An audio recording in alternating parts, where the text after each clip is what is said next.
Assalamualaikum. Perkenalkan, nama saya Anti Nurfadila, Program Studi Pendidikan Guru Madrasah Ibtidaiyah, Fakultas Tarbiyah dan Ilmu Keguruan, Universitas Islam Negeri Sayyid Ali Rahmatullah Tulungagung. Di sini saya akan menjawab tentang ujian akhir semester mata kuliah filsafat umum yang diampu oleh Ibu Lailatul Zuhriyah, MPhil. Yang pertama, rasionalisme. Rasionalisme adalah ideologi yang menekankan pentingnya akal pikiran dan rasio dalam pengetahuan dan pemahaman. Dalam sejarah filsafat, rasionalisme mulai diperkenalkan oleh para filsuf pada abad ke-17 seperti René Descartes dan Baruch Spinoza.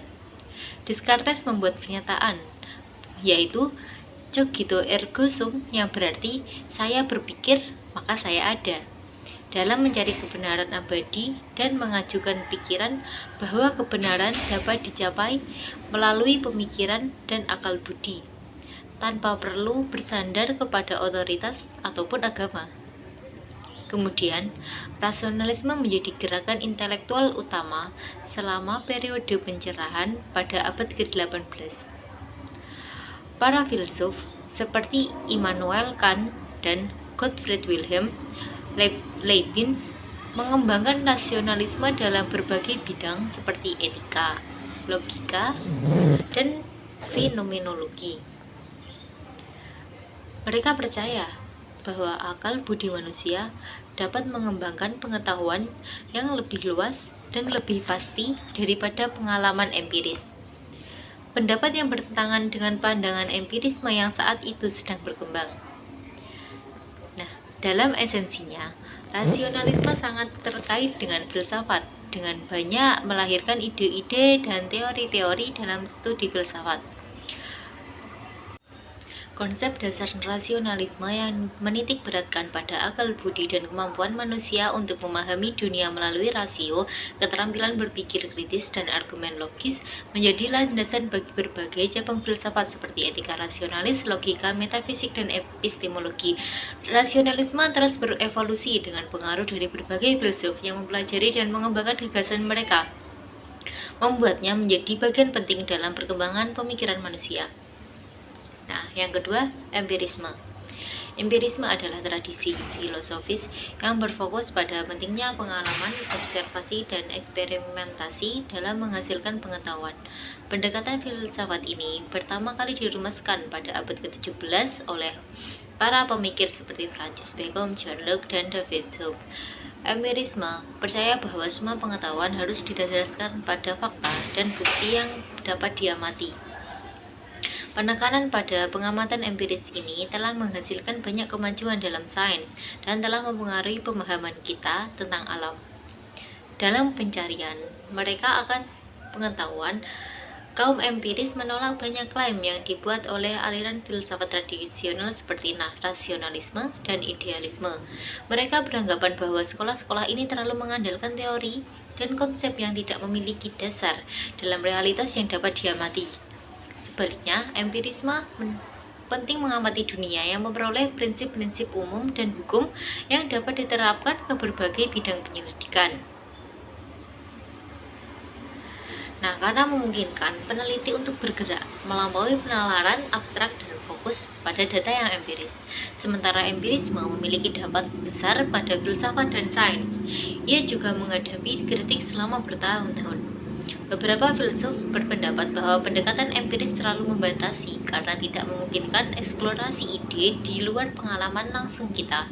Yang lain mempertanyakan apakah empirisme benar-benar dapat memberikan wawasan objektif ke dunia karena perspektif kita selalu disaring melalui pengalaman dan bias individu kita. Terlepas dari kritik ini, empirisme tetap menjadi landasan filsafat dan sains modern. Yang ketiga, kritisisme. Kritisisme adalah sebuah gerakan intelektual yang bermula pada abad ke-17 dan ke-18 di Inggris dan Prancis. Gerakan ini adalah tekanan pada pemikiran kritis, penolakan terhadap keyakinan tradisional, dan pengembangan metode baru dalam berpikir. Para kritisme menekankan pentingnya pemikiran bebas dan mandiri, serta menolak menerima kebenaran tanpa disertai alasan dan bukti yang kuat. Beberapa tokoh yang penting dalam gerakan kritisisme termasuk John Locke, David Hume, dan Immanuel Kant. Mereka memiliki kontribusi unik dalam gerakan intelektual ini. Dengan tekanan Locke tentang pentingnya pengalaman dan pengetahuan empiris, Hume fokus pada pengalaman subjektif dan penghancuran keyakinan tradisional, dan Kant menciptakan metode kritisisme baru untuk mencapai kebenaran yang objektif. Nah, gerakan kritisisme juga mempengaruhi bidang lain termasuk seni dan sastra. Para kritisme mengembangkan metode pemikiran yang lebih analitis dan melihat karya seni dan sastra dengan cara yang lebih kritis. Mereka menekankan pentingnya memahami makna sebuah karya secara dalam, serta menolak menerima interpretasi tanpa alasan yang kuat.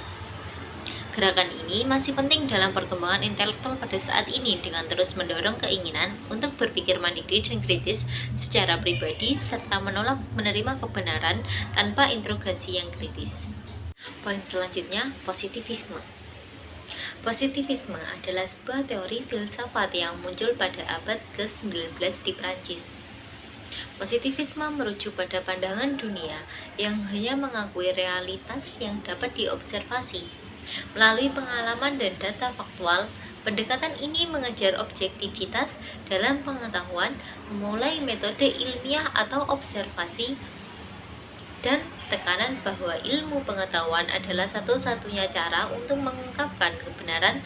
Sejarah singkat positivisme mencakup pemikiran dan sumbangsih tokoh-tokoh besar seperti Auguste Comte yang mendefinisikan positivisme sebagai ilmu sosial yang positif, Émile Durkheim yang mengembangkan konsep fakta sosial, dan Herbert Spencer yang mengembangkan teori evolusi sosial. Filosofi positivisme sangat penting dalam pemikiran sains modern dengan banyak prinsip-prinsip dan metode ilmiah yang masih digunakan hingga saat ini.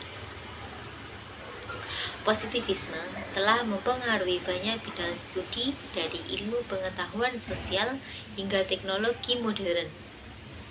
Namun, meskipun positivisme telah berhasil dalam hal memunculkan banyak hasil penelitian ilmiah, pandangan positivisme memiliki kelemahan karena melupakan aspek penelitian dalam penilaian realitas. Ada juga kekhawatiran tentang klaim positivisme tentang kesohihan dari disiplin ilmu sosial, terutama dalam masyarakat manusia. Bagaimanapun, positivisme tetap menjadi alat yang penting dalam pengembangan pengetahuan dan pemahaman kita tentang dunia. Dan sejarah singkat positivisme adalah bukti bahwa pemikiran positivistik memiliki pengaruh yang besar dalam ilmu pengetahuan dan akademisi. Nah, selanjutnya, eksistensialisme. Eksistensialisme adalah gerakan filosofis yang menekankan individualitas, kebebasan, dan juga pilihan. Muncul pada tahun 1940-an dan 1950-an sebagai tanggapan atas kengerian Perang Dunia Kedua dan dipopulerkan oleh Jean-Paul Sartre di antara para pemikir lainnya. Eksistensialisme menolak gagasan untuk menemukan makna objektif dalam hidup dan sebaliknya, menegaskan bahwa setiap individu menciptakan maknanya sendiri melalui pilihan dan tindakan mereka. Dengan demikian, tanggung jawab pribadi dan keaslian dianggap sebagai konsep penting dan eksistensialisme. Salah satu tokoh terpenting dalam pengembangan eksistensialisme adalah Søren Kierkegaard, seorang filsuf Denmark dari abad ke-19. Kierkegaard percaya bahwa individu harus menciptakan maknanya sendiri dan bahwa kebenaran objektif tidak mungkin dicapai. Dia menekankan pentingnya pilihan pribadi dan subjektivitas, dan dia percaya bahwa individu harus menerima ketidakpastian daripada mencoba menghindarinya. Pemikir eksistensialis terkenal lainnya termasuk Martin Heidegger, Friedrich Nietzsche, dan Albert Camus, eksistensialisme tetap populer dalam filsafat kontemporer dan terus mempengaruhi gerakan artistik dan sastra. Nah, untuk yang selanjutnya yaitu filsafat modern pragmatisme. Pragmatisme merupakan sebuah aliran pemikiran filsafat yang berkembang pada abad ke-19 di Amerika Serikat. Aliran ini menekankan pada pentingnya pengalaman dan praktik dalam menentukan kebenaran suatu konsep ataupun teori. Tokoh penting dalam perkembangan aliran ini adalah Charles Sanders Peirce dan William James. Peirce memandang bahwa sebuah teori atau konsep hanya dapat dianggap benar jika mampu diuji dan diuji kembali melalui pengalaman dan praktik. Sementara James lebih tertekan pada pentingnya mengalami sendiri suatu konsep atau teori sebelum mengambil kesimpulan tentang kebenarannya. Selain itu, tokoh lain yang termasuk dalam aliran pragmatisme adalah John Dewey. Dewey memandang bahwa pendidikan harus lebih menekankan pada kepraktisan dan mengalaminya sendiri. Daripada hanya fokus pada ilmu teoritis, aliran pragmatisme ini masih terus berkembang hingga saat ini dan dapat ditemukan pendukungnya dalam berbagai bidang seperti pendidikan, politik, bisnis, dan masih banyak lagi lainnya. Sebagai seorang Islam, tanggapan kita terhadap sifat metafisik sangatlah penting. Metafisik sering dikaitkan dengan hal-hal yang tidak dapat dijelaskan secara logika atau rasional, seperti keberadaan Tuhan atau kehidupan setelah kematian. Sebagai seorang muslim, kita percaya bahwa Allah Subhanahu wa Ta'ala adalah pencipta alam semesta dan kehidupan manusia. Oleh karena itu, kita mempercayai sifat metafisik dengan keyakinan bahwa keberadaan Allah adalah hal yang hakiki dan harus diimani. Selain itu, kami juga percaya bahwa kehidupan setelah kematian adalah suatu kenyataan yang tak dapat dielakkan. Sebagai manusia, kita harus mempersiapkan diri dengan cara beribadah dan bertindak dengan baik sehingga kelak kita bisa menyatu atau bersama dengan Allah di alam barzah. Tanggapan kita sebagai Islam terhadap sifat metafisik harus menjadi titik awal untuk mengembangkan kesadaran dan penghormatan kepada Allah yang Maha Kuasa.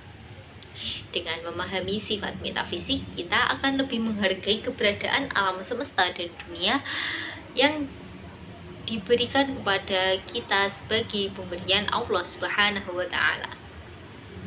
Mengingat dalam agama Islam banyak sekali mengajarkan tentang ilmu-ilmu yang bertentangan dengan aliran barat modern. Alangkah baiknya kita tetap yakin dan taat pada rukun iman dan rukun Islam yang telah ditanamkan dalam diri kita sejak dini. Kita wajib mempelajari ilmu pengetahuan, tapi kita juga wajib mempelajari ilmu agama secara seimbang, seperti dalam hadis yang diriwayatkan Imam Bukhari dan Muslim.